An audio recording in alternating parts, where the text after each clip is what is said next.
Welcome students. देखिए बच्चों, आज हम स्टार्ट करने वाले हैं सीएमए फाइनल लॉ सब्जेक्ट का एक बहुत ही इंपॉर्टेंट चैप्टर जिसका नाम है कॉर्पोरेट गवर्नेंस। इस चैप्टर का नाम है बच्चों कॉर्पोरेट गवर्नेंस। बहुत ही इंटरेस्टिंग चैप्टर है, बहुत ही इंपॉर्टेंट चैप्टर है एंड बहुत ही इजी चैप्टर है। इस चैप्टर को मैं स्टार्ट करूं उससे पहले स्टूडेंट्स मैं आप लोगों को यह बता दूं कि हम लोग आखिर पढ़ेंगे कैसे। तो बच्चों, सबसे पहले हमारा पढ़ने का तरीका क्या रहेगा एक बार वो समझ लीजिए। कंप्लीट आपका स्टडी मटेरियल कवर होगा। सबसे पहले हम टॉपिक पढ़ेंगे जिसके अंदर आपका स्टडी मैट कवर हो जाएगा एंड उस टॉपिक से रिलेटेड जितने भी प्रीवियस ईयर में क्वेश्चंस आ चुके हैं, सीएमए के जितने प्रीवियस ईयर के क्वेश्चंस आ चुके हैं अलोंग विद सीए के जो भी प्रीवियस ईयर के क्वेश्चन टॉपिक से रिलेटेड आ चुके हैं, वो हम टॉपिक खत्म होने के बाद में हाथ की हाथ कंसीडर कर लेंगे, समझ लेंगे। ठीक है बच्चों, अब हम स्टार्ट करते हैं कॉर्पोरेट गवर्नेंस को पढ़ना। पर सबसे पहला, जब भी ये चैप्टर स्टार्ट होता है ना, उसमें सबसे पहला क्वेश्चन ये आता है कि सर आखिर कॉर्पोरेट गवर्नेंस जो हम पढ़ने वाले हैं आखिर उसका मीनिंग क्या होता है, कॉर्पोरेट गवर्नेंस का मतलब क्या है, ये हम क्यों पढ़ते हैं, कंपनीज को कॉर्पोरेट गवर्नेंस से क्या फायदा हो जाता है, ये कॉर्पोरेट गवर्नेंस टर्म आखिर है क्या। तो देखिए बच्चे, कॉर्पोरेट गवर्नेंस क्या होता है, इसका मीनिंग क्या है, कॉर्पोरेट गवर्नेंस के बारे में ए टू जेड चीज हम लोग एक एग्जाम्पल, एक कहानी, एक स्टोरी के थ्रू समझेंगे। ये कहानी है दो दोस्तों की। एक दोस्त का नाम है मोटू और एक का नाम है पतलू। तो बच्चे देखो, दो दोस्त थे, एक था मोटू एक था पतलू। दोनों दोस्तों ने मिलकर अपनी एक कंपनी इनकॉर्पोरेट करी, कंपनी ओपन कर ली और इस कंपनी का नाम रखा गया मोटू पतलू कंपनी लिमिटेड। ये कंपनी का नाम रखा गया, दो दोस्तों ने ये कंपनी ओपन कर ली। जब कंपनी ओपन हो गई उसके बाद में एक दिन की बात है, मोटू अपने दोस्त पतलू से बोला यार पतलू, पता है मेरा सपना क्या है। बोला यार मैं ये चाहता हूं कि अपनी ये जो कंपनी है ना, मोटू पतलू कंपनी लिमिटेड जो हमने बनाई है, ये एकदम बेस्ट कंपनी बन जाए यार। इस कंपनी के अंदर जितने भी रूल्स रेगुलेशंस, लॉज, कानून, प्रोविजंस, एक्ट एप्लीकेबल होते हैं वो सब फुलफिल हो। कंपनीज एक्ट के जितने प्रोविजन एप्लीकेबल होते हैं हम सभी फुलफिल कर दें, सेबी एक्ट के प्रोविजन फुलफिल कर दें, स्टॉक एक्सचेंज के, फेमा के, बैंकिंग के। बोला कंपनी के ऊपर जितने भी लीगल रूल्स रेगुलेशंस एप्लीकेबल हो रहे हैं वो टाइम पर कंप्लीट हो जाए, हमारी कंपनी के ऊपर कभी पेनल्टी ना लगे। ऐसा ना हो यार कि कोई रूल या रेगुलेशन, कोई कानून हमारे ऊपर एप्लीकेबल हुआ, कोई लॉ हमारे ऊपर एप्लीकेबल हुआ और कंपनी उसे टाइम पे फुलफिल नहीं कर पाई, उसकी वजह से कंपनी के ऊपर पेनल्टी लग गई। ऐसा नहीं चाहता हूं। कंपनी के ऊपर जो भी रूल्स रेगुलेशंस अप्लाई होते हैं टाइम पे फुलफिल हो जाए, जितने कोई भी पेनल्टी नहीं लगनी चाहिए। कंपनी को अगर कभी कोई डिस्क्लोजर देना है, सपोज कर कंपनी ने स्पेशल रिजोल्यूशन पास किया तो 14 दिन के अंदर, 14 डेज के अंदर MGT 14 फाइल करना है, या ईयर खत्म होने के बाद में एनुअल रिटर्न फाइल करनी है, एनुअल रिपोर्ट फाइल करनी है, P&L बैलेंस शीट फाइल करना है। कंपनी को अगर किसी भी तरीके का डिस्क्लोजर देना है तो कंपनी वो डिस्क्लोजर टाइम पर दे दे, और ऐसा ना हो कि कंपनी ने डिस्क्लोजर नहीं दिया पेनल्टी लग जाए। मतलब कंपनी हर तरीके से परफेक्ट हो, जो रूल रेगुलेशन एप्लीकेबल होता है, जो प्रोविजन एप्लीकेबल होता है वो सब फुलफिल हो जाए, डिस्क्लोजर दे दें, हमारे शेयर होल्डर हमसे खुश रहे, हम इतने नियम के पक्के हो, हम सभी तरह के रूल रेगुलेशन फुलफिल कर रहे हैं कि मार्केट में गुडविल बढ़ रही है, गवर्नमेंट को हमारे ऊपर, हमारी कंपनी पे भरोसा बढ़ रहा है, बैंक और फाइनेंशियल इंस्टीट्यूशन को हमारी कंपनी पर भरोसा बढ़ रहा है, और बैंक फाइनेंशियल इंस्टीट्यूशन ये बोलने लग गया है कि यार ये इतनी अच्छी कंपनी है कि सभी रूल्स रेगुलेशन टाइम पे फुलफिल करती है, मुझे इस कंपनी पे बिल्कुल भी डाउट नहीं है, मैं इसको लोन दे। तो मोटू अपने दोस्त पतलू से बोला यार मैं चाहता हूं मेरी कंपनी, हमारी कंपनी के अंदर सब कुछ A to Z एकदम परफेक्ट रहे, बेस्ट कंपनी रहे। तो इस पर पतलू बोला मोटू भाई, अगर तुम ये चाहते हो कि हमारी कंपनी एकदम सही रहे, सभी रूल्स रेगुलेशंस को फुलफिल करे, तो इसका तो एक ही उपाय है, एक ही तरीका है कि कंपनी के ऊपर कॉर्पोरेट गवर्नेंस के प्रोविजंस को अप्लाई कर दो। अगर कंपनी के ऊपर कॉर्पोरेट गवर्नेंस के प्रोविजंस अप्लाई हो गए तो कंपनी सभी रूल्स रेगुलेशन फुलफिल करेगी, कोई कंपनी के ऊपर पेनल्टी नहीं लगेगी, गवर्नमेंट की हमारे ऊपर ट्रस्ट बढ़ेगा, इन्वेस्टर का ट्रस्ट बढ़ेगा, बैंक का ट्रस्ट बढ़ेगा, बैंक और फाइनेंशियल इंस्टीट्यूशन हमें इजीली लोन प्रोवाइड कर देंगे और ज्यादा से ज्यादा लोग कंपनी के अंदर इन्वेस्ट करना स्टार्ट कर देंगे। तो अभी तक इतना समझ में आया है मोटू को कि अगर मुझे कंपनी बेस्ट तरीके से चलानी है तो उसका एक तरीका है और वो है कॉर्पोरेट गवर्नेंस के प्रोविजंस को अप्लाई कर देना। लेकिन मोटू बोला यार पतलू भाई वो सब तो ठीक है, पर आखिर ये कॉर्पोरेट गवर्नेंस होता क्या है, इस कॉर्पोरेट गवर्नेंस का मीनिंग क्या होता है? तो अब बड़े ध्यान से सुन लीजिएगा बच्चों। पतलू बोला यार देख, ये कॉर्पोरेट गवर्नेंस ना एक्चुअली में रूल्स हैं, ये कॉर्पोरेट गवर्नेंस ना एक्चुअली में रेगुलेशंस है, ये कॉर्पोरेट गवर्नेंस ना एक्चुअली में प्रोविजंस है, नियम है, शर्तें हैं, कानून है, टर्म्स है, कंडीशंस है, रूल्स रेगुलेशंस हैं। और ये ऐसी रूल्स रेगुलेशंस हैं जिनको बेस्ट मैनेजमेंट प्रैक्टिसेस को फॉलो करके बनाया गया है। मतलब ये उस तरह के प्रोविजंस है, उस तरह के रूल्स रेगुलेशन है, जब इनको बनाया गया था तो इंडिया की सभी कंपनीज को ध्यान में रखकर बनाया गया था। ये इस तरीके से बनाए गए हैं कि कोई भी कंपनी अगर इनको फॉलो कर लेगी तो उस कंपनी के अंदर सब कुछ सही चलेगा, लॉस टाइम पे फुलफिल होंगे, इन्वेस्टर्स का बेनिफिट होगा, गवर्नमेंट सेटिस्फाइड रहेगी, बैंक फाइनेंशियल इंस्टीट्यूशन सेटिस्फाइड रहेगी, कंपनी की गुडविल बढ़ जाएगी। ये रूल्स रेगुलेशन है, पॉलिसीज हैं, नियम और शर्तें हैं जिनको हम इस चैप्टर में बहुत डिटेल में पढ़ने वाले हैं। ये कॉर्पोरेट गवर्नेंस एक्चुअली में रूल्स रेगुलेशंस हैं जिनको बेस्ट मैनेजमेंट प्रैक्टिसेस को फॉलो करके बनाया गया है। और ये कॉर्पोरेट गवर्नेंस इस तरीके से बनाए गए हैं कि कंपनीज का भी फायदा करें और इनका सबसे मेन मोटिव होता है स्टेक होल्डर का फायदा करना। कंपनी के अंदर कोई भी पर्सन, चाहे से इन्वेस्टर है, स्टेक होल्डर का मतलब है कोई भी पर्सन जो कंपनी से किसी भी तरीके से रिलेटेड है। शेयर होल्डर भी स्टेक होल्डर होता है, कॉम्पिटिटर भी स्टेक होल्डर होता है, गवर्नमेंट भी स्टेक होल्डर होती है, बैंक भी स्टेक होल्डर होता है। जिसका किसी भी तरीके से कंपनी से जुड़ाव है वो स्टेक होल्डर।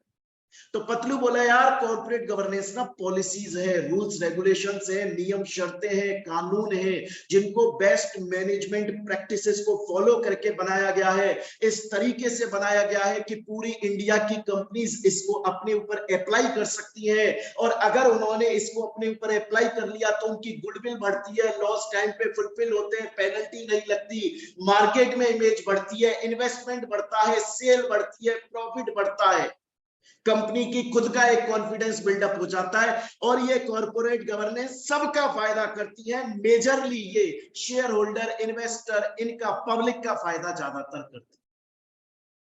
उसके अलावा और बताने लगा, बच्चों बड़े ध्यान से सुनिएगा इस कहानी को, जैसे ये एग्जाम्पल खत्म होगा आपको कॉर्पोरेट गवर्नेंस का बहुत कुछ समझ में आ चुका। पतलू और बताने लगा, बोला यार ये जो रूल्स रेगुलेशंस है ना, ये जो कॉर्पोरेट गवर्नेंस पॉलिसीज है, इनके अंदर ये तक बताया जाता है कि कंपनी के अंदर टोटल कितने डायरेक्टर्स होने चाहिए, कम से कम कंपनी में इतने डायरेक्टर्स तो होने चाहिए, उनमें से कौन कौन एग्जीक्यूटिव डायरेक्टर्स होना चाहिए, कौन कौन नॉन एग्जीक्यूटिव डायरेक्टर होने चाहिए। ऐसा क्यों? क्योंकि आप लोगों को पता है बच्चों, एग्जीक्यूटिव वो डायरेक्टर होता है जो कंपनी में डेली आता है और नॉन एग्जीक्यूटिव डायरेक्टर वो होता है जो कंपनी में डेली नहीं आता, वो सिर्फ तब आता है जब उसकी एक्सपर्ट एडवाइस की जरूरत पड़ जाती है। अब एक चीज समझिएगा, नॉन एग्जीक्यूटिव डायरेक्टर क्यों जरूरी है कंपनी के अंदर? क्योंकि पहली बात तो बहुत एक्सपीरियंस्ड आदमी है, बहुत उसके पास में पैसा, पावर अच्छी खासी है। कंपनीज उसको अपना एग्जीक्यूटिव, नॉन एग्जीक्यूटिव डायरेक्टर इसलिए बनाती है ताकि उनकी इमेज बढ़ जाए कि इतना बड़ा इंसान इस कंपनी का डायरेक्टर है। वो डेली नहीं आता कंपनी में, डेली नहीं आता इसका मतलब कंपनी के किसी भी बंदे से उसका कोई रिलेशन नहीं है। कल को अगर कहीं पर कोई केस आता है तो वो ट्रुथ का फेवर लेगा, वो सच्चाई का साथ देगा, ना कि कंपनी के अंदर उसका किसी से रिलेशन नहीं है, किसी बंदे को वो बचाएगा। इसलिए नॉन एग्जीक्यूटिव डायरेक्टर जरूरी है। और एग्जीक्यूटिव डायरेक्टर जो कि कंपनी में डेली आता है वो क्यों जरूरी है? अगर कंपनी में कोई डेली आएगा ही नहीं तो रूटीन अफेयर्स को चलाएगा कौन? कॉर्पोरेट गवर्नेंस बोलता है एक अच्छी कंपनी वही होती है जिसके अंदर एग्जीक्यूटिव डायरेक्टर भी हो, नॉन एग्जीक्यूटिव डायरेक्टर भी हो, उनका एक ऑप्टिमम कॉम्बिनेशन होना चाहिए, ये तक बताता है। तो corporate governance best management practice को फॉलो करके बनाए गए रूल्स रेगुलेशंस हैं जो स्टेक होल्डर का फायदा कर रहे हैं, कंपनी की गुडविल बढ़ा रहे हैं। वो ये तक बता रहे हैं कि कंपनी के अंदर कितने डायरेक्टर्स होने चाहिए, कितने नॉन एग्जीक्यूटिव डायरेक्टर, कितने इंडिपेंडेंट डायरेक्टर, कितने विमेन डायरेक्टर, कंपनी के अंदर कौन कौन सी कमिटी होनी चाहिए, ये सब चीजें कॉर्पोरेट गवर्नेंस बताता है। बड़े ध्यान से मैं दोबारा से बोल रहा हूं। मोटू ने पतलू से पूछा भैया कॉर्पोरेट गवर्नेंस क्या बोला? रूल्स रेगुलेशन पॉलिसीज है जो कि बहुत सही तरीके से बनाई गई है। इंडिया की सभी कंपनीज के ऊपर ये फॉलो अगर हो जाए, इंडिया की कंपनीज इसे फॉलो करें तो उनका सब कुछ सही होगा, कोई पेनल्टी नहीं लगेगी, टाइम पे लॉ फुलफिल हो जाएंगे। जब इन कॉर्पोरेट गवर्नेंस रूल्स को बनाया गया था तो इस एम, इस ऑब्जेक्टिव, इस सिद्धांत के साथ में बनाया गया था कि पब्लिक का फायदा होना चाहिए, स्टेक होल्डर्स का फायदा होना चाहिए। अब देखिए बच्चों, यहां तक की बात आपको समझ में आई? तो मोटू ने पूछा, बोला यार वो तो ठीक है, मुझे समझ में आ गया, corporate governance rules regulation policies ये सब होती है, मैं समझ गया, पर ये बताओ क्या इंडिया की सभी कंपनीज को ये कॉर्पोरेट गवर्नेंस फॉलो करना जरूरी है, कंपलसरी है? तो पतलू बोला नहीं नहीं नहीं नहीं, इंडिया की सभी कंपनीज को कॉर्पोरेट गवर्नेंस फॉलो करना जरूरी नहीं है। इंडिया की सभी कंपनीज को कॉर्पोरेट गवर्नेंस फॉलो करना कंपलसरी नहीं है, मैंडेटरी नहीं है, जरूरी नहीं है। हाँ, लेकिन एक सजेशन दिया जाता है। ये सजेशन जरूर दिया जाता है कि इंडिया की हर कंपनी को कॉर्पोरेट गवर्नेंस फॉलो करने लेना चाहिए, अगर वो कर लेंगे तो उनके फायदे में रहेगा, लेकिन कंपलसरी नहीं है। तो कंपलसरी किसके लिए है? कंपलसरी है लिस्टेड कंपनी के। किसके लिए कंपलसरी है? लिस्टेड कंपनीज के लिए मैंडेटरी है, कंपलसरी है, उन्हें कॉर्पोरेट गवर्नेंस फॉलो करना पड़ेगा। क्लियर है ये चीज? उनको कॉर्पोरेट गवर्नेंस फॉलो करना पड़ेगा। लेकिन सजेशन ये है कि अगर इंडिया की सभी कंपनीज कॉर्पोरेट गवर्नेंस को फॉलो कर ले तो उनके लिए फायदेमंद रहे। यहां तक की मेरी बात आप लोगों को समझ में आई? तो बच्चे देखिए, अभी तक हम लोगों ने क्या पढ़ा है? अभी तक हम लोगों ने सिर्फ इतना पढ़ा है कि कॉर्पोरेट गवर्नेंस, इस कॉर्पोरेट शब्द का मतलब क्या होता है? कॉर्पोरेट का मतलब है कंपनी या पार्टनरशिप फर्म या एलएलपी, मतलब body corporate, group of person जहां पर काम कर रहे हैं। और गवर्नेंस शब्द का मतलब क्या है? रेगुलेट करना कंपनी को बेस्ट पॉसिबल मैनर में। कॉर्पोरेट गवर्नेंस वो रूल्स रेगुलेशंस हैं जो कि एक कंपनी को प्रॉपर तरीके से मैनेज करने के लिए काम आते हैं। इन पॉलिसीज, रूल्स, रेगुलेशंस को बेस्ट मैनेजमेंट प्रैक्टिसेस को फॉलो करके बनाया गया है। इनका मेन पर्पस होता है सभी स्टेक होल्डर्स का फायदा रखना, और हर कंपनी जो है वो एकदम ट्रांसपेरेंट मैनर में काम करे और पब्लिक के फायदे के लिए काम करे, फ्रॉड ना करे, उस पर कोई पेनल्टी ना। क्लियर है ये चीज यहां तक? तो एक बार सभी स्टूडेंट्स मुझे ये बताएं, क्या यहां तक आप लोगों को समझ में आया कि नहीं आया? एक बार सभी स्टूडेंट्स मुझे ये बताएं कि यहां तक समझ में आया आप लोगों को कि नहीं आया? अगर यहां तक कोई भी डाउट है तो बच्चों एक बार जल्दी से पूछ लीजिए आप लोग, अदरवाइज फिर मैं आगे कंटिन्यू करूंगा। यहां तक क्लियर? मेरे पास ज्यादातर मैसेजेस यही आ रहे हैं कि सर यहां तक क्लियर हो गया, मजा आ गया। चलिए ठीक है जी, अगर डाउट हो तो आप पूछ सकते हैं, ठीक है ना बच्चे? चलिए अब चलते हैं हम लोग आगे। मैं फिर से एक बार दोबारा से बोल देता हूं, जो बच्चे अगर थोड़ी लेट जुड़े हैं तो जो मैं आपको पढ़ा रहा हूं कॉर्पोरेट गवर्नेंस, वो ओल्ड सिलेबस 2016 सिलेबस वाले बच्चों के लिए 100% कवरेज है। इसमें हम लोग पूरा स्टडी मटेरियल पढ़ेंगे और प्रीवियस ईयर के सीएमए एंड सीए के क्वेश्चंस करेंगे। जैसे ही टॉपिक कंप्लीट होगा हम क्वेश्चंस करेंगे, वो भी आपको समझ में आ जाएगा। न्यू सिलेबस का अगर कोई बच्चा है, 2022 सिलेबस का अगर कोई स्टूडेंट है, तो मैं उसके लिए बता देता हूं बच्चे कि आपका 50 से 55% तक कवर हो जाएगा, उससे ज्यादा कवर नहीं। क्लियर कहानी यहां तक? चलिए, यहां तक हम लोगों ने पढ़ा कॉर्पोरेट गवर्नेंस एक रूल्स रेगुलेशंस होते हैं जो कि कंपनी के फायदे के लिए रहते हैं। अब बच्चों एक क्वेश्चन आपके एग्जाम में आ सकता है, और वो कैसे कैसे आ सकता है, बड़े ध्यान से सुनिए। क्वेश्चन आपके एग्जाम में ऐसे भी आ सकता है, क्वेश्चन आपके एग्जाम में देखिए ऐसे भी आ सकता है कि कॉर्पोरेट गवर्नेंस के प्रिंसिपल्स बताओ। बड़े ध्यान से सुन लीजिएगा बच्चों, क्वेश्चन एक तो ये आ सकता है कि कॉर्पोरेट गवर्नेंस के प्रिंसिपल्स बताओ, या फिर क्वेश्चंस आ सकता है कि कॉर्पोरेट गवर्नेंस के टेनेट्स बताओ। जो टेनेट्स होते हैं उनको भी प्रिंसिपल सिद्धांत ही बोलते हैं। क्वेश्चन या तो डायरेक्टली आ सकता है कॉर्पोरेट गवर्नेंस के प्रिंसिपल्स बता दो, या आ सकता है कॉर्पोरेट गवर्नेंस के टेनेट्स बता दो, या फिर बच्चा आपके एग्जाम में क्वेश्चन आ सकता है एक अच्छे कॉर्पोरेट गवर्नेंस के लिए क्या क्या कैरेक्टरिस्टिक्स होना जरूरी। इस तरह से ये इन तीन में से किसी भी तरह से आपके एग्जाम में क्वेश्चन आ सकता है प्यारे बच्चों। अब इसका आंसर क्या है, बड़े ध्यान से समझो। देखिए, कॉर्पोरेट गवर्नेंस एक बात बोलता है, कॉर्पोरेट गवर्नेंस ये बोलता है कि कोई भी कंपनी जो कि कॉर्पोरेट गवर्नेंस को फॉलो कर रही है, मैंने आपको बताया हर कंपनी को फॉलो करना कंपलसरी नहीं है, सजेशन है, कर लो तो बढ़िया, फायदा ही रहेगा। कंपलसरी नहीं, कंपलसरी है लिस्टेड कंपनीज के लिए। अब इस कॉर्पोरेट गवर्नेंस के तीन पिलर्स होते हैं जिसको हम प्रिंसिपल्स भी बोलते हैं। थ्री पिलर्स बोल दो, थ्री प्रिंसिपल्स बोल दो, थ्री टेनेट्स बोल दो, कुछ भी बोल दो। इन वो क्या होते हैं? वो होते हैं बच्चों, याद रखिएगा, शॉर्ट फॉर्म समझा रहा हूं, उसको बोलते हैं फैट। क्या बोलते हैं उसको? उसको बोलते हैं फैट। दोबारा से बोल रहा हूं, कॉर्पोरेट गवर्नेंस के तीन पिलर होते हैं, कॉर्पोरेट गवर्नेंस के तीन कैरेक्टरिस्टिक्स होती हैं, कॉर्पोरेट गवर्नेंस के तीन प्रिंसिपल्स टेनेट्स होते हैं, और उनको याद रखने की शॉर्ट फॉर्म ध्यान रख लो, फैट। सर फैट से क्या मतलब? फैट से मतलब है फेयरनेस। इसका मीनिंग क्या होता है सब समझाऊंगा, धीरे धीरे सुनते रहो। एफ से बनता है फेयरनेस, ए से बनता है अकाउंटेबिलिटी, और टी से बनता है ट्रांसपेरेंसी। दोबारा से सुन लो, एग्जाम में क्वेश्चन आ जाए three pillars of good corporate governance, लिखिए ना, अकाउंटेबिलिटी, ट्रांसपेरेंसी और फेयरनेस। फेयरनेस को एथिकल प्रैक्टिस के नाम से भी जाना जाता है। शॉर्ट में याद रखने को याद रखिएगा, फैट, फेयरनेस, अकाउंटेबिलिटी और ट्रांसपेरेंसी। क्लियर है ये चीज? अब इसका मीनिंग क्या होता है एक एक करके वो समझिए प्यारे बच्चों। अकाउंटेबिलिटी शब्द का मतलब होता है आंसरेबल। अकाउंटेबिलिटी शब्द का मतलब होता है आंसरेबल। आज अगर कंपनी के अंदर कुछ अच्छा होता है तो उसका श्रेय कौन लेकर जाता है? Board of directors. आज अगर कंपनी के अंदर कुछ गलत हो रहा है तो उसका जवाब भी कौन देगा?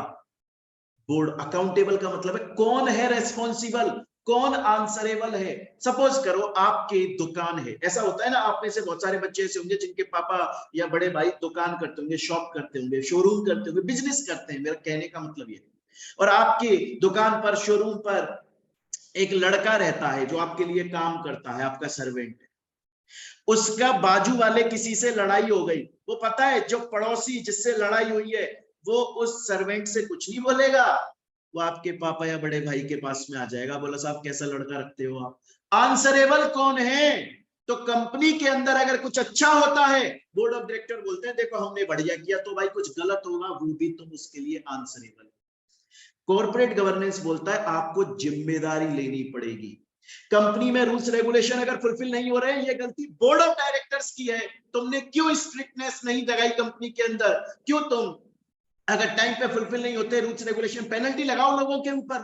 पहला हो गया अकाउंटेबिलिटी। दूसरा ट्रांसपेरेंसी, टाइम पर डिस्क्लोजर होना चाहिए, हर चीज का डिस्क्लोजर होना चाहिए।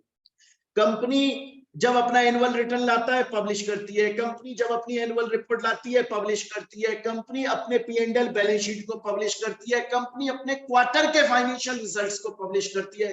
क्यों ऐसा? यार आज मैं एक शेयर होल्डर हूं, मैंने रिलायंस कंपनी में पैसा लगाया, बड़ी मुश्किल से कमाया था पैसा जो मैंने रिलायंस कंपनी के अंदर इन्वेस्ट किया, क्या मुझे हक नहीं है ये पता करने का कि वो रिलायंस कंपनी मेरे पैसे को कहां यूज करती है? बिल्कुल हक है। और वो मुझे कैसे पता चलेगा? जब इस बात की वो ट्रांसपेरेंसी रखेगी। कंपनी जो भी काम करेगी वो बात स्टॉक एक्सचेंज को बताएगी, सेबी को बताएगी, आरओसी को बताएगी, वेबसाइट पर पब्लिश करेगी। और लास्ट आता है एथिकल प्रैक्टिस या फेयरनेस। इसका मतलब होता है फुलफिलमेंट ऑफ ऑल, मतलब फेयरनेस है, हम लॉ को फॉलो करके काम कर रहे हैं। तो बच्चों अगर एग्जाम में क्वेश्चन आता है, दोबारा से बोल रहा हूं कि 3 पिलर क्या है कॉर्पोरेट गवर्नेंस के, या प्रिंसिपल्स क्या है, या टेनेट्स क्या है, या कैरेक्टरिस्टिक्स क्या है, वो है फैट, फेयरनेस, उसको हम एथिकल प्रैक्टिस भी बोलते हैं, अकाउंटेबिलिटी, ट्रांसपेरेंसी। तीनों का मैंने आपको मीनिंग समझाया। एक बार अभी तक जो मैंने आप लोगों को पढ़ाया है प्यारे बच्चों अभी तक एक बार मैंने आप लोगों को जो पढ़ाया है उसको यहां तक मैं रिवाइज कर रहा हूं, क्योंकि अभी तक मैंने जो आपको पढ़ाया ना उससे रिलेटेड बहुत सारे प्रीवियस ईयर के क्वेश्चन अब हम डिस्कस करने वाले हैं। सीएमए के प्रीवियस ईयर के क्वेश्चन एंड सीए के प्रीवियस ईयर के क्वेश्चन दोनों। अभी तक जो पढ़ा है एक बार पहले उसको रिवाइज कर लो ताकि हम उन क्वेश्चंस का आंसर सही से समझ सकें। अच्छा एक चीज और बता दो बच्चों, जब मैं टॉपिक पढ़ा रहा हूं ना तो आप लोग अगर मैसेज कर भी रहे होंगे तो मैं नहीं देखूंगा, क्योंकि जब मैं पढ़ाऊंगा तो मैं उसको प्रॉपरली एकदम पढ़ाऊंगा। ठीक है बेटे? हाँ, उसके जब मेरा टॉपिक खत्म हो जाएगा उसके बाद में आपके डाउट्स हैं तो आप मेरे से चैट पर पूछ सकते हो। जब मैं पढ़ा रहा हूं कोई टॉपिक में चैट को बंद कर देता हूं, ये नॉर्मली, ताकि मेरा फ्लो ना टूटे। एक बार देखिए, हमने देखा कॉर्पोरेट गवर्नेंस जो है आखिर उसका मीनिंग क्या होता है। मैंने आपको बताया कॉर्पोरेट गवर्नेंस का अगर हम सिंपल अलग अलग करें, कॉर्पोरेट का मतलब कंपनी या कोई भी बॉडी कॉर्पोरेट, गवर्नेंस का मतलब है सही तरीके से कंपनी को बेस्ट पॉसिबल मैनर में रेगुलेट करना। तो कॉर्पोरेट गवर्नेंस वो रूल्स रेगुलेशंस हैं जो कि स्टेक होल्डर्स के इंटरेस्ट को प्रोटेक्ट करने के लिए बनाए जाते हैं, कंपनी को सही तरीके से चलाने के लिए बताए जाते हैं। क्लियर है ये चीज? उसके अलावा फिर मैंने आप लोगों को बोला कि कॉर्पोरेट गवर्नेंस जो है उसके 3 पिलर्स होते हैं, जो कि है अकाउंटेबिलिटी, ट्रांसपेरेंसी और फेयरनेस, जिसे फेयरनेस को एथिकल प्रैक्टिस के नाम से भी जाना जाता है। आप इन्हें प्रिंसिपल्स बोल दो, आप इन्हें पिलर्स बोल दो, आप इन्हें टेनेट्स बोल दो, या आप इन्हें कैरेक्टरिस्टिक्स बोल दो, बात एक ही। यहां तक कि मेरी बात आप लोगों को समझ में आई। एक और बच्चों, एक और टॉपिक हम पहले डिस्कस करेंगे, तब हम नेक्स्ट क्वेश्चंस पर देखना स्टार्ट करेंगे। जल्दी से एक टॉपिक और पढ़ लेते हैं क्योंकि इससे रिलेटेड क्वेश्चंस भी मिलने वाले हैं कि बेनिफिट्स क्या है कॉर्पोरेट गवर्नेंस के। खुद सोचो यार, एक बात बताओ, एक कंपनी है, 2 कंपनीज हैं, एक जो कॉर्पोरेट गवर्नेंस को फॉलो करती है प्रॉपर, एक जो नहीं करती है। अब मुझे बताओ इस वाली कंपनी के अंदर पब्लिक का ट्रस्ट, भरोसा बढ़ेगा, पहली बात, गवर्नमेंट का ट्रस्ट बढ़ेगा, बैंक्स और फाइनेंशियल इंस्टीट्यूशंस का ट्रस्ट बढ़ेगा, फॉरेन इन्वेस्टर्स का ट्रस्ट बढ़ेगा, कंपनी की गुडविल बढ़ेगी, इमेज बढ़ेगी, सेल बढ़ेगी, प्रॉफिट बढ़ेगा, उसको अच्छे इजीली लोन मिलने लग जाएंगे, उसके कॉस्ट कम लगेगी। कंपनी की कॉस्ट कैसे कम लगेगी? कॉस्ट में वो नहीं बोल रहा हूं प्रोडक्ट को बनाने की कॉस्ट, उसकी बात नहीं कर रहा हूं। कंपनी जब टाइम पे सभी रूल्स रेगुलेशन को फुलफिल कर रही है तो पेनल्टी नहीं लग रही, पेनल्टी नहीं लग रही तो फालतू का खर्चा नहीं है, कॉस्ट कम हो रही है। तो अगर एग्जाम में आपके ये क्वेश्चन आ जाता है, अगर आपके एग्जाम में ये क्वेश्चन आ जाता है कि कॉर्पोरेट गवर्नेंस के बेनिफिट्स क्या है, अरे कंपनी की गुडविल बढ़ती है, फाइनेंशियल स्टेबिलिटी आती है, उससे शेयर प्राइस जो है ना वो बार बार ऊपर नीचे फ्लक्चुएट नहीं होते। क्यों? क्योंकि कंपनी के ऊपर लोगों को भरोसा है। ऐसा नहीं है वो शेयर्स को खरीद रहे बेच रहे, खरीद रहे बेच रहे, ना, खरीद रहे होल्ड कर रहे, तो शेयर प्राइस जो है वो फ्लक्चुएट नहीं हो रही है, ज्यादा से ज्यादा इन्वेस्टर इन्वेस्ट कर रहे हैं, गुडविल और इमेज बढ़ रही है, बैंक फाइनेंशियल इंस्टीट्यूशन लोन दे रहे हैं, गवर्नमेंट का भरोसा बढ़ रहा है, शेयर प्राइस आपकी इंक्रीज हो रही है, प्राइस रिड्यूस, कॉस्ट रिड्यूस हो रही है, पेनल्टी नहीं बढ़ रही। तो ये जो है वो फायदे हैं। तो एक बार मैंने corporate governance rules regulation policies होती है, टर्म्स कंडीशन होती है, बेस्ट मैनेजमेंट प्रैक्टिसेस ने इनको बनाया है और स्टेक होल्डर के फायदे के लिए बनाया है, जिससे जो भी इन्वेस्टर है उनका फायदा रहे, गवर्नमेंट का बेनिफिट हो, गवर्नमेंट को ट्रस्ट बढ़ जाए और कंपनी रूल्स रेगुलेशन टाइम पे फुलफिल कर। 3 पिलर्स होते हैं इनके, फेयरनेस जिसको हम एथिकल प्रैक्टिस बोलते हैं, अकाउंटेबिलिटी, ट्रांसपेरेंसी, इनके बेनिफिट्स हमने देखे। अब बच्चे देखिए हम लोग क्वेश्चन देखना स्टार्ट करते हैं। अच्छा एक और चीज, मेरे पास में बार बार ये क्वेश्चन आ रहा है कि सर बैच कब तक खत्म होगा। अगर ये क्वेश्चन दोबारा आया तो अभी 5 मिनट में हो जाएगा। अब देखिए क्वेश्चन देखिएगा बच्चों, ये क्वेश्चन दिसंबर 2019 में आया हुआ है, 1 मार्क का क्वेश्चन 2019 के अंदर आया हुआ है, 1 मार्क का क्वेश्चन है। देखिएगा बच्चों बहुत ध्यान से पढ़िएगा। ये बोल रहा है कि कॉर्पोरेट गवर्नेंस के जो प्रिंसिपल्स हैं उनमें से वो कौन सा प्रिंसिपल है, कॉर्पोरेट गवर्नेंस के जो प्रिंसिपल्स हैं उनमें से वो कौन सा प्रिंसिपल है जो कि कंपनी के चेयरमैन की, कंपनी के बोर्ड ऑफ डायरेक्टर्स की एंड कंपनी के चीफ एग्जीक्यूटिव सीईओ की रेस्पॉन्सिबिलिटी को शो करता है। ऐसा कौन सा कॉर्पोरेट गवर्नेंस का प्रिंसिपल है जो कि कंपनी के टॉप मैनेजमेंट की रेस्पॉन्सिबिलिटी को शो करता है।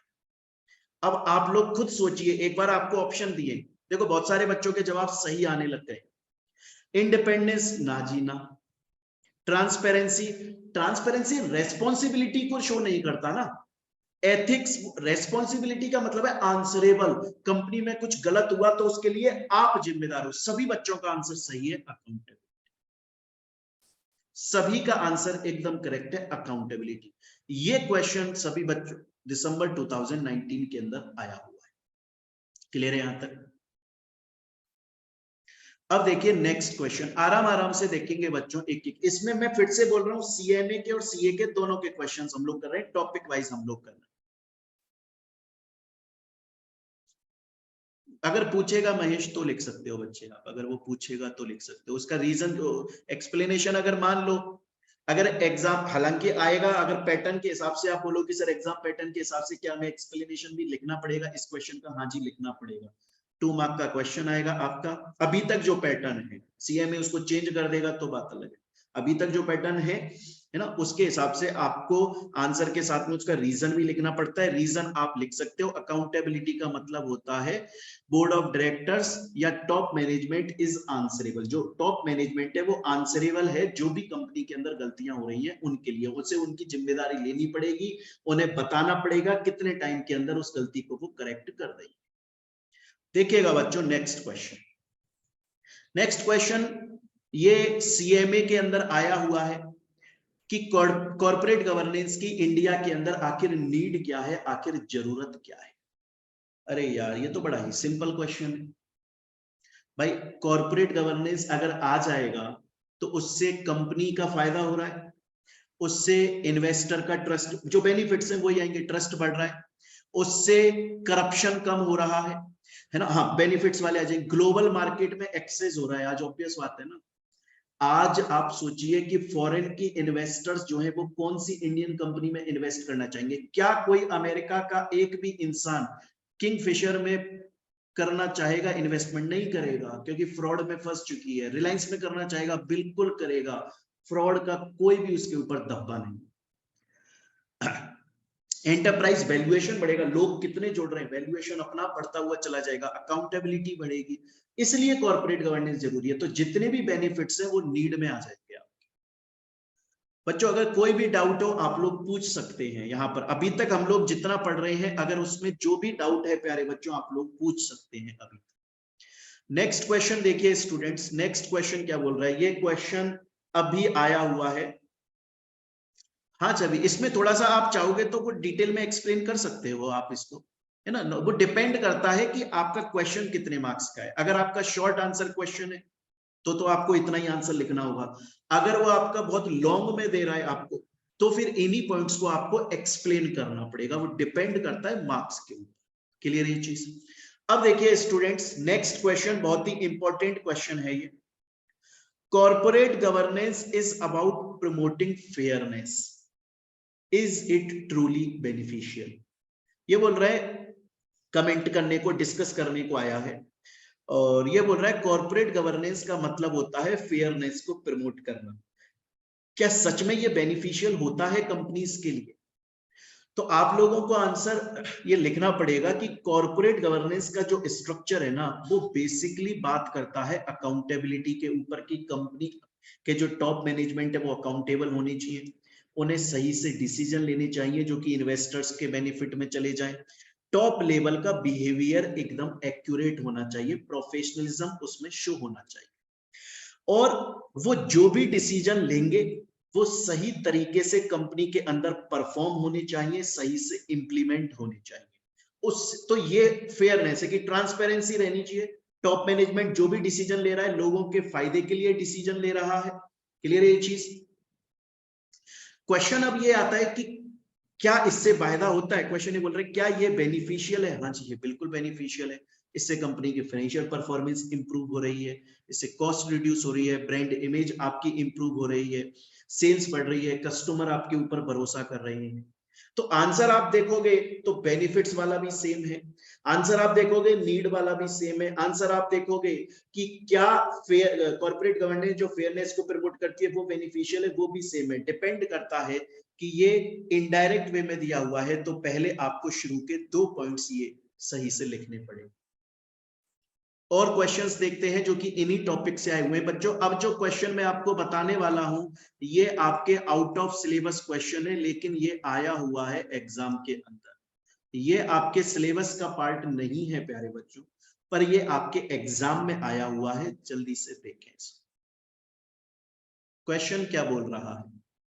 क्वेश्चन ये बोल रहा है कि यार दुनिया में, जैसे आपने इकोनॉमिक्स पढ़ी है ना 11th 12th में और सीएमए फाउंडेशन में, आपने इकोनॉमिक्स की जब डेफिनेशन पढ़ी होगी तो बहुत सारे ज्ञानी लोग आए थे जो अपने अपनी तरफ से, है ना, जो अपनी अपनी तरफ से देकर चले गए थे ज्ञान कि भैया इकोनॉमिक्स की डेफिनेशन ये है, इकोनॉमिक्स की डेफिनेशन ये है, इकोनॉमिक्स की डेफिनेशन ये है। उसी तरह से बहुत सारे ज्ञानी लोग आए थे जो कॉर्पोरेट गवर्नेंस की अपनी अपनी डेफिनेशंस देकर चले गए।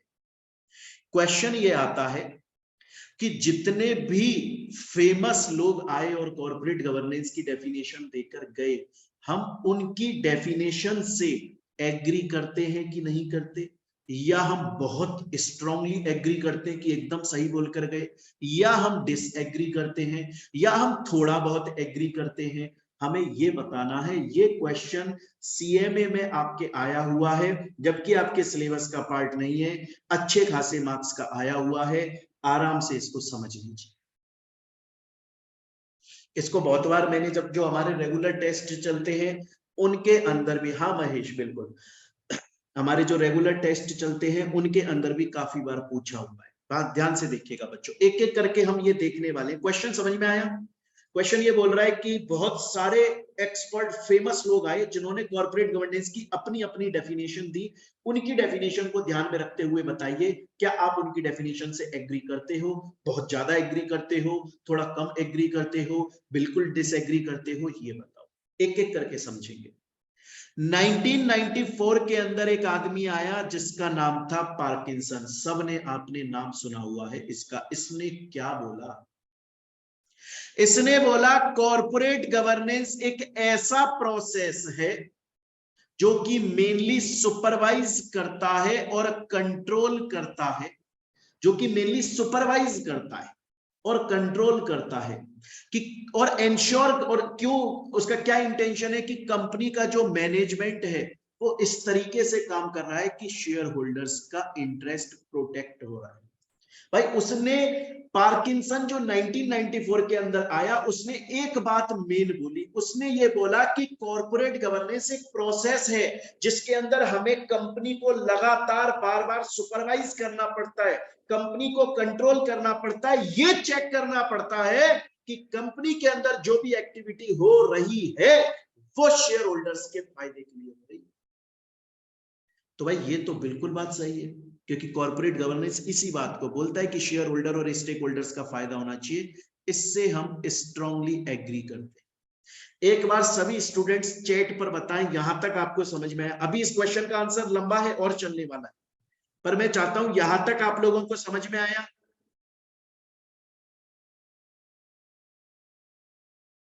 ठीक है, तो अब मुझे बताइए, मैं एक एक पहले इस क्वेश्चन को मैं अभी होल्ड पे रख रहा हूं, पहले मैं पूछ रहा हूं जो बताइए, फिर इस क्वेश्चन को कंटिन्यू करेंगे हम आगे, ताकि आप लोग साथ में बने रहो कि भाई कॉर्पोरेट गवर्नेंस क्या है। कॉर्पोरेट गवर्नेंस पॉलिसीज हैं, रूल्स रेगुलेशंस हैं, जिनको बेस्ट मैनेजमेंट प्रैक्टिसेस को ध्यान में रख के बनाया गया है। क्यों बनाया गया, मेन इंटेंशन क्या था, स्टेक होल्डर्स जो है उनका फायदा हो, कंपनी टाइम पे रूल्स रेगुलेशन फुलफिल करे, उसके ऊपर कोई पेनल्टी ना लगे, उसकी गुडविल बढ़ जाए, इन्वेस्टर का ट्रस्ट बढ़े, उसके ऊपर बैंक फाइनेंशियल इंस्टीट्यूशन का भरोसा बढ़े, वो इजीली लोन दे दे, फॉरेन इन्वेस्टर्स इन्वेस्ट। अब मुझे सब लोग ये बताइए, कॉर्पोरेट गवर्नेंस के 3 मेजर पिलर्स या प्रिंसिपल्स या कैरेक्टरिस्टिक्स कौन कौन सी हैं। शॉर्ट फॉर्म क्या है, 3 मेजर पिलर्स, इसको है फैट बोलते हैं। फैट में क्या जाता है, एफ। एफ मतलब फेयरनेस, जिसे हम एथिकल प्रैक्टिस बोलते हैं, उसका मतलब है लॉ को फॉलो करके करेंगे जो करेंगे। सभी बच्चों का सही है। ए का मतलब क्या है, अकाउंटेबिलिटी, रेस्पॉन्सिबिलिटी, कंपनी का टॉप मैनेजमेंट कंपनी की गलतियों के लिए जिम्मेदार है। और लास्ट है ट्रांसपेरेंसी। क्लियर है ये चीज। उसके बाद में हम लोगों ने कंपनी कॉर्पोरेट गवर्नेंस के बेनिफिट्स देखे कि भैया कंपनी की गुडविल बढ़ रही है, सेल बढ़ रही है, नेट प्रॉफिट बढ़ रहा है, वैल्यूएशन बढ़ रहा है, ब्रांड इमेज बढ़ रही है, ये सब कंपनी का फायदा हो रहा है। फिर हम लोगों ने इसके क्वेश्चंस देखना स्टार्ट किया। इस क्वेश्चन पे दोबारा से आते हैं, देखिए जी बिल्कुल सही है। अब देखिए क्वेश्चन दोबारा से आते हैं। क्वेश्चन पूछ रहा है कि भैया कॉर्पोरेट गवर्नेंस की डेफिनेशन को बहुत सारे अलग अलग लोगों ने अपने अपने हिसाब से बताया, आप ये बताइए क्या उनकी डेफिनेशन से एग्री करते हो। हम सबसे पहले चले गए पार्किंसन के पास में, जो कि 1994 में आकर बोलकर गया कि कॉर्पोरेट गवर्नेंस एक ऐसा प्रोसेस है जिसके अंदर मेनली सुपरविजन किया जाता है कंपनी के अंदर, ये एंश्योर करने के लिए कि कंपनी की जो भी एक्टिविटी हो रही है वो शेयर होल्डर के फायदे के लिए हो रही है। हम इससे एग्री करते हैं। नेक्स्ट, फिर आया बच्चों 1984 के अंदर एक ट्रिकर नाम का आदमी आया। कब आया, 1984 के अंदर एक ट्रिकर नाम का आदमी आया। क्लियर है ये चीज। अब वो क्या बोलने लगा, बड़े ध्यान से समझिएगा। वो ये बोला कि गवर्नेंस का जो रोल है वो सिर्फ कंपनी को चलाना नहीं है। गवर्नेंस का मतलब ये नहीं है कि बस कंपनी चलती रहे चलती रहे चलती रहे चलती रहे, सिर्फ ये नहीं होता गवर्नेंस का मीनिंग, बल्कि गवर्नेंस का मतलब होता है कि पूरी एंटरप्राइज, पूरी कंपनी को ओवरऑल डायरेक्शन देना, कंपनी के ऊपर जितने भी एग्जीक्यूटिव एक्शंस कंपनी में हो रहे हैं उनकी कंट्रोलिंग करना, और कंपनी के ऊपर अकाउंटेबिलिटी को ध्यान में रखना। मतलब बहुत बार हमें कंपनी की जो नॉर्मल बाउंड्रीज होती है ना, कि एक बंदा सुबह 9 बजे आता है, कंपनी में काम करता है, 1 तारीख को जॉब मिलेगी और चला जाता है, सिर्फ वो रन करना, उसका कंपनी को नॉर्मली चलाना, सिर्फ ये हमारा पर्पस नहीं है, बल्कि हमारा पर्पस है कंपनी के अंदर प्रॉपरली अकाउंटेबिलिटी को देखना और एग्जीक्यूटिव एक्शंस को कंट्रोल करना। तो देखिए इसने अकाउंटेबिलिटी वाली बात तो एकदम सही बोली, लेकिन शेयर होल्डर्स का फायदा ये कहीं पर बोलकर नहीं गया।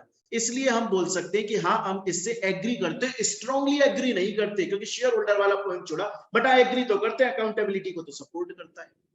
उसी तरह से नेक्स्ट देखिए स्टूडेंट्स, और भी लोग आए थे, ये लिखना पड़ेगा एग्जाम में अगर आपके क्वेश्चन आ जाए। 1994 के अंदर कैनन नाम का आदमी आया, उसने बोला था, वो तो अपना ज्ञान देकर चला गया, बड़ा ज्ञानी आदमी था। उसने ये बोला कॉर्पोरेट गवर्नेंस जो है वो एंटरप्राइज के लिए एक ऐसा सूर्य होता है, एक ऐसा सन होता है जिसको अगर सही से फॉलो किया जाए तो कंपनी जो है वो सही से डिप्लॉय करेगी, सही से अच्छे से चल सकेगी, उसका मैनेजमेंट सही से चल सकेगा, वो अपनी ऑब्लिगेशंस को फुलफिल कर सकेगी। हाँ हम ये बोल सकते हैं वो सही बोल रहा है कि कॉर्पोरेट गवर्नेंस एक तो कंपनी खुद फॉलो करे, ये अच्छी बात है, लेकिन मैंने बोला लिस्टेड कंपनीज को कॉर्पोरेट गवर्नेंस फॉलो करना कंपलसरी होता है, तो वो अपनी लेजिस्लेशन को फॉलो कर रहे हैं, अपने लॉ को फॉलो कर रहे हैं, अपने प्रोविजंस को पेनल्टी नहीं लगने दे रहे, तो कहीं ना कहीं हद तक हम इनसे भी एग्री करते हैं। उसके बाद में देखिए नेक्स्ट, फिर एक और बंदा आ गया, उसने बुक लिखी थी 1996 में, वो भी यही बात बोलकर चला गया था कि कॉर्पोरेट गवर्नेंस का मतलब है शेयर होल्डर और कंपनी के बीच में रिलेशन बनाना। हाँ तो ठीक है, हम थोड़ा बहुत उससे एग्री करते हैं। क्लियर है स्टूडेंट्स। उसके बाद में नेक्स्ट कैसी एंड राइट आए थे 1993 में, वो बोले कॉर्पोरेट गवर्नेंस कंपनी के कल्चर को, प्रोसेस को, स्ट्रक्चर को डिफाइन करता है कि कंपनी में सही से काम करो तो कंपनी का फायदा होता रहेगा। तो बाकी सब जो है वो इस तरीके से बोलकर चले गए जहां पर हम उनसे थोड़ा थोड़ा एग्री हो सकते हैं। सबसे मेन डेफिनेशन जो देकर गया था वो पार्किंसन 1994 में देकर गया था। याद रखिएगा, 1 मार्क का क्वेश्चन आ सकता है। पार्किंसन 1994 में देकर गया था, और उसकी हम स्ट्रांगली क्यों एग्री करते हैं डेफिनेशन से, क्योंकि उसने मेन पॉइंट बोला था कि कॉर्पोरेट गवर्नेंस शेयर होल्डर का फायदा। एक बार सभी बच्चे जल्दी से मुझे बताएं, ये वाला क्वेश्चन आप लोगों को यहां तक क्लियर है कि नहीं है, फिर मैं आगे चलूंगा। अभी और भी क्वेश्चंस हैं बच्चों, क्योंकि मैं फिर बोल रहा हूं एक टॉपिक से रिलेटेड जो क्वेश्चन है वो आपको साथ में पढ़ते हुए चलने हैं। अगर सिर्फ आप टॉपिक पढ़ लोगे और आगे बढ़ जाओगे तो दिक्कत हो जाएगी। अगर आप लोगों को पता हो, हाँ महेश, अगर आप लोगों को पता हो बच्चे, जो लास्ट अटेम्प्ट आपका हुआ है दिसंबर 2022 का अटेम्प्ट, जो कि 5 जनवरी को एग्जाम हुआ, उसमें मोस्टली आपके जो क्वेश्चंस आए थे वो सीए से आए, इसलिए हमें सीएमए सीए दोनों के प्रीवियस ईयर के क्वेश्चंस करके चलो। नेक्स्ट एक और क्वेश्चन है, बड़ा ही सिंपल क्वेश्चन है, सीएमए के अंदर आया हुआ क्वेश्चन है कि क्या कॉर्पोरेट गवर्नेंस जो है वो स्टेक होल्डर्स के सेटिस्फेक्शन के लिए काम करता है। हाँ जी बिल्कुल, स्टेक होल्डर के सेटिस्फेक्शन के लिए काम करता है। बाद में आप आंसर लिख सकते हो, कॉर्पोरेट गवर्नेंस ऐसा नहीं है कि इजी डिफाइन करना नहीं है, क्योंकि कॉर्पोरेट गवर्नेंस पूरी कंपनी को लेकर चलता है। उसमें स्टेक होल्डर का सेटिस्फेक्शन भी आता है, कंपनी के रूल्स रेगुलेशन का फुलफिलमेंट भी आता है। हाँ, बट बेसिकली हम ये बोल सकते हैं कि वो 3 प्रिंसिपल पे काम करता है, accountability, fairness, accountability and transparency, और तीनों से कस्टमर जो है और स्टेक होल्डर जो है वो सेटिस्फाई होता है। एक और क्वेश्चन आया हुआ है बच्चों, इस अभी तक जो हमने टॉपिक पढ़े उनसे रिलेटेड एक क्वेश्चन और आपका आया था दिसंबर 2019 के अंदर, और वो क्वेश्चन था कि कॉर्पोरेट गवर्नेंस जो है उसका मीनिंग क्या होता है। वो हम पढ़ चुके हैं, सिंपल है, और उसकी कैरेक्टरिस्टिक्स बता दो, वो है फैक्ट। तो बच्चों मैं एक बार रिवाइज कर देता हूं, अभी तक हम लोगों ने आज की क्लास में हम लोगों ने क्या पढ़ा। आज की क्लास में हमने कॉर्पोरेट गवर्नेंस क्या होता है, रूल्स रेगुलेशंस होते हैं जो कि बेस्ट मैनेजमेंट प्रैक्टिस को फॉलो करके बनाए हुए हैं। उनका मेन इंटेंशन शेयर होल्डर और स्टेक होल्डर का फायदा करना है। ऊपर से ये भी ध्यान देना है कि कंपनी सही से काम करे, अकाउंटेबिलिटी, फेयरनेस, ट्रांसपेरेंसी के साथ में काम करे, और रूल्स रेगुलेशन को टाइम पे फुलफिल करे। फिर उसके बाद में हमने उसके 3 पिलर्स देखे थे, फेयरनेस जिसको एथिकल प्रैक्टिस बोलते हैं, अकाउंटेबिलिटी, ट्रांसपेरेंसी, देन उसके बाद में बेनिफिट्स देखे। उनसे रिलेटेड अभी तक जितने भी प्रीवियस ईयर में क्वेश्चंस आ चुके हैं वो हमने सभी के सभी यहां तक कंप्लीट कर लिए हैं। यहां तक मेरे ख्याल से आप लोगों को समझ में आया। एक बार सभी बच्चे चैट पर जल्दी से बताएं, क्या यहां तक आप लोगों को क्लियर समझ में आया कि नहीं आया बच्चों। एक बार जल्दी से बताएं यहां तक समझ में। मोस्टली मेरे पास में सभी स्टूडेंट्स के कॉल आ रहे हैं कि सर यहां तक क्लियर है। ओके, अब देखिए, ठीक है बच्चे, ठीक है, चलिए अब देखिएगा बच्चों, हम नेक्स्ट टॉपिक पर मूव कर रहे हैं। अब देखिए, जो हमारे मोटू भैया थे ना बच्चों, वो मोटू भैया बोले पतलू से, बोले यार मैं समझ गया, तूने सब बताया मुझे अब तक, मैं सब समझ गया, लेकिन एक बात बता यार, ये जो कॉर्पोरेट गवर्नेंस के बारे में इतना कुछ ज्ञान तूने मुझको बांटा पतलू भाई, कॉर्पोरेट गवर्नेंस के बारे में तूने मुझे इतना जो ज्ञान बांटा, वो कहां लिखा हुआ है, कौन से एक्ट में लिखा हुआ है, किस लॉ के अंदर लिखा हुआ है, ये भी तो बता। बड़े ध्यान से सुनिएगा बच्चों, जो मैं बोलने वाला हूं। जब ये पूछा मोटू ने कि भैया कॉर्पोरेट गवर्नेंस के जितने भी तूने रूल्स रेगुलेशंस बताए वो कहां पर लिखे हुए हैं, तो पतलू बोला, बड़े ध्यान से, पतलू बोला, बोला हर एक्ट में लिखे हैं, सभी एक्ट में लिखे हैं। मेनली हम 4 जगह पर पढ़ते हैं उसको, मेन ज्यादातर हम 4 जगह पर पढ़ते हैं। हम कंपनीज एक्ट के अंदर, जब हम कंपनीज एक्ट को पढ़ते हैं ना, तो कंपनीज एक्ट में बहुत सारे ऐसे प्रोविजंस हैं जो इनडायरेक्टली कॉर्पोरेट गवर्नेंस को सपोर्ट कर रहे हैं। जब हम सेबी के अंदर एलओडीआर को पढ़ते हैं, लिस्टिंग ऑब्लिगेशन डिस्क्लोजर रिक्वायरमेंट, मैं सब चीजों को डिटेल में बताऊंगा, अभी सुनते रहो आप। पतलू बोला कंपनीज एक्ट के अंदर भी कॉर्पोरेट गवर्नेंस आता है, कंपनीज एक्ट भी कॉर्पोरेट गवर्नेंस को सपोर्ट करता है, और हमारा सेबी के एलओडीआर भी कॉर्पोरेट गवर्नेंस को सपोर्ट करते हैं। ऊपर से आईसीएआई ने जो अकाउंटिंग स्टैंडर्ड्स बनाए हैं वो भी कॉर्पोरेट गवर्नेंस को सपोर्ट करते हैं। उसके अलावा 1990 से लेकर अभी तक बहुत सारी बड़ी बड़ी कमिटीज बनी हैं, उन्होंने जो रिकमेंडेशंस दी हैं उनमें भी कॉर्पोरेट गवर्नेंस को सपोर्ट किया जाता है। दोबारा से सुनिए बच्चों, मैं इसको बहुत डिटेल में पढ़ाने वाला हूं, पर अभी जो बताया उसे दोबारा से सुन लीजिए आप। अगर क्वेश्चन ये आ जाता है कि कॉर्पोरेट गवर्नेंस के बारे में कहां कहां किस किस एक्ट में लिखा है, कंपनीज एक्ट में लिखा है, सेबी के एलओडीआर में लिखा है, आईसीआई ने जो अकाउंटिंग स्टैंडर्ड्स निकाले उनमें लिखा हुआ है, और बहुत सारी कमिटीज जो अपनी रिकमेंडेशंस देकर गई वहां भी लिखा हुआ है। अभी हम डिटेल में पढ़ेंगे इन सब चीजों को। सर ये आखिर एग्जाम में क्वेश्चन आ कैसे सकता है? एग्जाम में क्वेश्चन आ जाएगा कॉर्पोरेट गवर्नेंस का लीगल फ्रेमवर्क। अगर ये आपका 2 नंबर में आ जाता है, 2 मार्क्स में आ जाता है, तो इन चारों को याद रख लेना। देखिए मैं यहां पर भी बता देता हूं, इन चारों को याद रख लेना। एक तो कंपनीज एक्ट, एक सेबी एलओडीआर, एक अकाउंटिंग स्टैंडर्ड्स, और एक कुमार मंगलम बिरला कमेटी। मेन बहुत सारी कमिटीज थी, सबसे मेन कुमार मंगलम बिरला कमेटी। अब एक चीज समझिएगा बच्चों, एक क्वेश्चन आना चाहिए आपके माइंड में। बोलो सर कॉर्पोरेट गवर्नेंस इतने सारे एक्ट में क्यों लिखा है? क्यों भाई? एक कंपनी के ऊपर कंपनीज एक्ट भी अप्लाई होता है, सेबी एक्ट भी अप्लाई होता है। जब इतने कंपनी कितनी बड़ी है, उसके कितने सारे डिपार्टमेंट्स हैं, वो थोड़ा बहुत फॉरेन एक्सचेंज का भी काम कर रही होगी, कहीं ना कहीं उसके ऊपर बैंकिंग एक्ट भी अप्लाई हो रहा है। हर एक्ट के अंदर कॉर्पोरेट गवर्नेंस तो सपोर्ट होता ही होता है, क्योंकि कॉर्पोरेट गवर्नेंस है ही ऐसी चीज, बड़ी अच्छी चीज है ये। तो बोलते हैं ना किसी भी घर परिवार में घुस जाओ, वहां पर तमीज तो सिखाई जाएगी। तो ये कॉर्पोरेट गवर्नेंस कंपनी की तमीज है, जो कंपनीज एक्ट में भी सिखाई जाती है, सेबी एक्ट में भी सिखाई जाती है, आईसीएआई के अकाउंटिंग स्टैंडर्ड में भी सिखाई जाती है। बड़े बड़े लोगों ने जो उनकी कमिटी बनी, रिकमेंडेशंस दिए, वो भी यही बात सिखा कर गए। अब इसको हम डिटेल में पढ़ने वाले हैं, बड़े ध्यान से सुन लेना। पहले बताओ एक बार चैट पे, यहां तक समझ में नहीं आया? पहले ये बताओ यहां तक समझ में आया अभी तक की बात? क्योंकि बहुत इंपॉर्टेंट टॉपिक चलने वाला है, बहुत ही इंपॉर्टेंट टॉपिक स्टार्ट कर रहा हूं मैं। एक बार जल्दी से बताओ सभी स्टूडेंट्स, यहां तक समझ में आया? अगर एग्जाम में क्वेश्चन आ जाता है कॉर्पोरेट गवर्नेंस का लीगल फ्रेमवर्क, तो आपको 4 बातें याद रखनी है।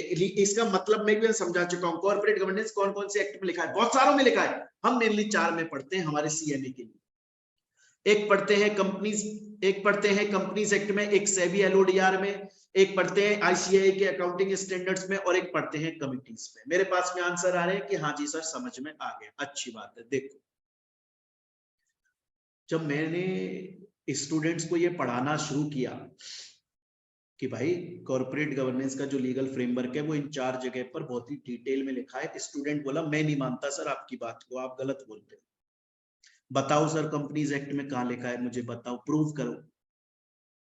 मैंने कहा प्रूव करूंगा, पहले ये बताओ कॉर्पोरेट गवर्नेंस का मेन बात क्या है? बोला सर शेयर होल्डर्स का फायदा रखना, स्टेक होल्डर्स का और शेयर होल्डर्स का फायदा, ये कॉर्पोरेट गवर्नेंस की मेन बात है। मैंने कहा ध्यान करो कंपनीज एक्ट को, ध्यान करो। कंपनी में अगर कोई ऑर्डिनरी सा काम है, कंपनी में अगर कोई ऑर्डिनरी सा काम है, नॉर्मल काम है, तो भी जनरल मीटिंग बुलाई जाती है, उनके सामने प्रपोजल रखा जाता है, और उनसे 51% कंसेंट ली जाती है। Ordinary resolution, majority resolution, simple resolution, एक ही बात है, कुछ भी बोल दो, पास कराया जाता है। यार शेयर होल्डर्स का फायदा नहीं देखा जा रहा?